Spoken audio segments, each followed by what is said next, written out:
conductors, making them negatively charged, and are depleted elsewhere, leaving their surfaces positively charged. These surface charges create a small electric field inside the wires, causing electrons to drift preferentially in one direction. Note that this drift velocity is extremely slow, around 1/10 of a millimeter per second. But this is current. Well, conventional current is defined to flow opposite the motion of electrons, but this is what's making it happen. The charge on the surfaces of the conductors also creates an electric field outside the wires, and the current inside the wires creates a magnetic field outside the wires. So now there is a combination of electric and magnetic fields in the space around this circuit. So according to Poynting's theory, energy should be flowing. And we can work out the direction of this energy flow using the right-hand rule. Around the battery, for example, the electric field is down and the magnetic field is into the screen. So you find the energy flux is to the right, away from the battery. In fact, all around the battery, you'll find the energy is radially outwards. Energy is going out through the sides of the battery into the fields. Along the wires, again, you can use the right-hand rule to find the energy is flowing to the right. This is true for the fields along the top wire and the bottom wire. But at the filament, the Poynting vector is directed in toward the light bulb. So the light bulb is getting energy from the field. If you do the cross product, you find the energy is coming in from all around the bulb. It takes many paths from the battery to the bulb, but in all cases, the energy is transmitted by the electric and magnetic fields. People seem to think that you're pumping electrons and that you're like buying electrons or something, which is just so wrong. For most people, and I think to this day, it's quite counterintuitive to think that the energy is flowing through the space around the conductor. But the energy which is traveling through the field, yeah, is going quite fast.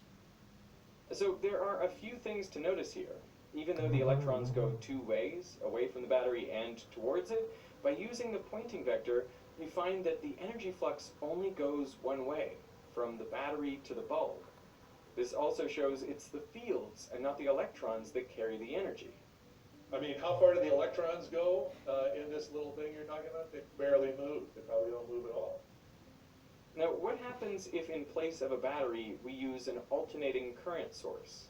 Well, then the direction of current reverses every half cycle. But this means that both the electric and magnetic fields flip at the same time.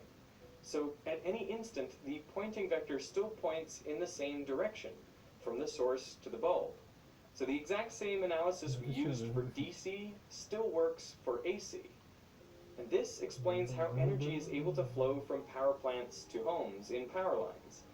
Inside the wires, electrons just oscillate back and forth. Their motion is greatly exaggerated here, but they do not carry the energy. Outside the wires, oscillating electric and magnetic fields travel from the power station to your home. You can use the Poynting vector to check that the energy flux is going in one direction.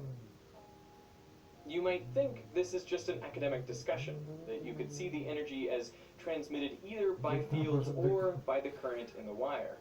But that is not the case. And people learned this the hard way when they started laying undersea telegraph cables. The first transatlantic cable was laid in 1858. It only worked for about a month. It never worked properly. There are all kinds of distortions when they try to send. Enormous amounts of distortion. I mean, they could work it at a few words per minute. What they found was sending signals over such a long distance under the sea, the pulses became distorted and lengthened. It was hard to differentiate dots from dashes. To account for the failure, there was a debate among scientists. William Thomson, the future Lord Kelvin, thought electrical signals moved through submarine cables like water flowing through a rubber tube. But others, like Heaviside and Fitzgerald, argued it was the fields around the wires that carried the energy and information. And ultimately, this view proved correct. To insulate and protect the submarine cable, the central copper conductor had been coated in an insulator and then encased in a huge. The iron was only meant to strengthen the cable, But as a good conductor, it interfered with the propagation of electromagnetic fields because it increased the capacitance of the line. This is why today most power lines are suspended high up. Even the damp earth acts as a conductor, so you want a large insulating gap of air to separate the wires from the ground. So what is the answer to our giant circuit light bulb question? Well, after I close the switch, the light bulb will turn on almost instantaneously in roughly 1/c seconds. So the correct answer is D. And I think a lot of people imagine that the electric field needs to travel from the battery all the way down the wire, which is a light second long, so it should take a second for the bulb to light up.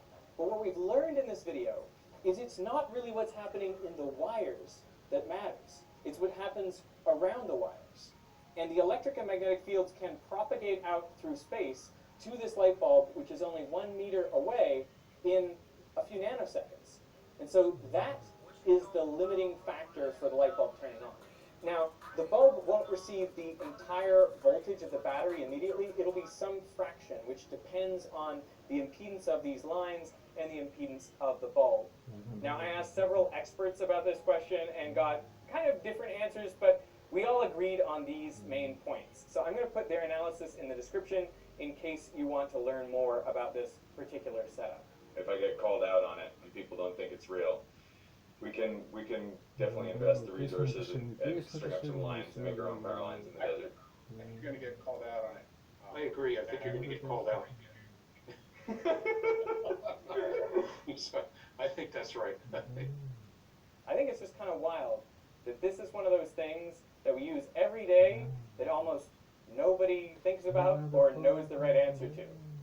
These traveling electromagnetic waves around power lines are really what's delivering your power.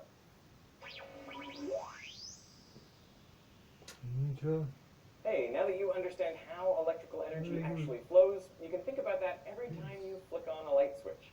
And if you want to take your switches to the next level, the sponsor of this video, Caseta by Lutron, provides premium smart lighting control, including switches, remotes, and plug-in smart dimmers. And since one switch can control many regular bulbs, you can effectively make all those bulbs smart just by replacing the switch. Then you can turn your lights on and off using your phone. Or you can use another device like Alexa or Google Assistant. Caseta works with more leading smart home brands than any other smart lighting control system. One of the things I like is setting timers. The lights in my office, for example, turn on by themselves every evening. And this feature gives you peace of mind that everyone in your household will always come home to a well-lit house. And once you're already in bed, you can check which lights you forgot to turn off and do that from your phone. Installation is easy. Make sure you turn off and on the switch first, and then disconnect the existing wires and connect Caseta's smart switch. If you need any help, they're just a click or a call away. Learn more about Caseta at Lutron's website, lutron.com/veritasium. I will put that link down in the description. So I want to thank Lutron Electronics for sponsoring this video, and I want to thank you for watching.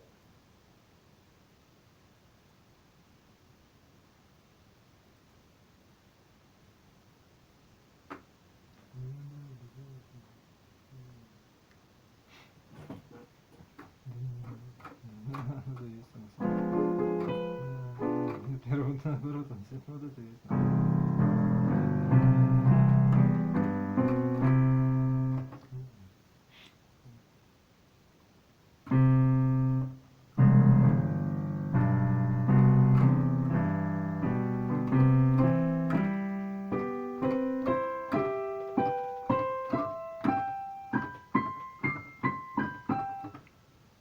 Не все сразу, ладно? Не все самое. Окей, да, шопинголик, да. Да, нет, понял. Ха, вот это есть. Клон есть. Да, скучно выглядит.